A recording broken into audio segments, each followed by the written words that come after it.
Salman F Rahman, Anisul হক, জুনায়েদ আহমেদ পলক, সাবেক বিচারপতি শামসুদ্দিন চৌধুরী মানিক, সাবেক আইজিপি চৌধুরী আব্দুল্লাহ আল মামুনকে আরও একাধিক হত্যা মামলায় গ্রেপ্তার দেখিয়ে কারাগারে পাঠানো হয়েছে। এর আগে ঢাকার আদালতে হাজির করে বাড্ডা, লালবাগ, আদাবর ও খিলগাঁও থানার আলাদা মামলায় গ্রেপ্তার দেখানোর আবেদন করা হয়। বুধবার সকাল ৮টার দিকে কারাগার থেকে আদালতে নেওয়া হয় সালমান এফ রহমান, আনিসুল হক, জুনায়েদ আহমেদ পলক, সাবেক আইজিপি আব্দুল্লাহ আল মামুনকে। এদিন প্রথমবার ঢাকার আদালতে তোলা হয় সাবেক বিচারপতি শামসুদ্দিন চৌধুরী মানিককে। রাজধানীর বাড্ডা থানার আলাদা ৩ মামলায় আনিসুল হক ও জুনায়েদ আহমেদ পলক, সাবেক আইজিপি আব্দুল্লাহ আল মামুনকে একই থানার আরও ২ মামলায় এবং সালমান এফ রহমানকে বাড্ডা ও খিলগাঁওয়ের ৩ হত্যা মামলায় গ্রেপ্তার দেখানোর আবেদন করা হয়। এছাড়া বিচারপতি শামসুদ্দিন চৌধুরী মানিককে বাড্ডার ৪টি, আদাবর ও লালবাগ থানার ২টি মামলায় গ্রেপ্তার দেখানোর আবেদন পড়ে। শুনানি শেষে আবেদন মঞ্জুর করেন ঢাকা মেট্রোপলিটন ম্যাজিস্ট্রেট মোহাম্মদ জাকি আল ফারাবির আদালত।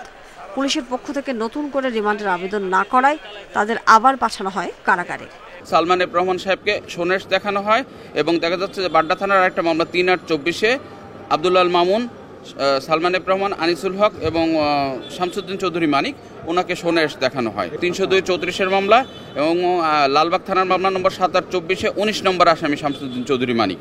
ছাত্র জনতার আন্দোলনে হত্যাকাণ্ডে জড়িত না থাকলেও রাজনৈতিক কারণে মামলা দিয়ে হয়রানির অভিযোগ আসামি পক্ষের আইনজীবীদের।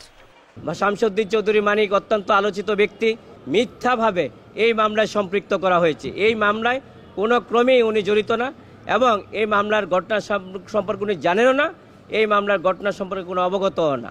বিভিন্ন মামলায় রিমান্ডে নেওয়া হয়েছে, একাধিকবার জিজ্ঞাসাবাদ করা হয়েছে। নতুন করে ওনাদের কাছ থেকে তথ্য পাওয়ার আর কোনো কিছুই নেই, এগুলো জাস্ট হয়রানি করার জন্য ওনাদেরকে সোনেশ দেখানো হচ্ছে। এদিকে সচিবালয়ে সংঘর্ষের ঘটনায় শাহবাগ থানার ভাঙচুর ও নাশকতার মামলায় ২২ আনসার সদস্যকে নতুন করে গ্রেপ্তার দেখানো হয়েছে। এর মধ্যে ৭ জনকে ৩ দিন করে রিমান্ড দিয়েছে আদালত।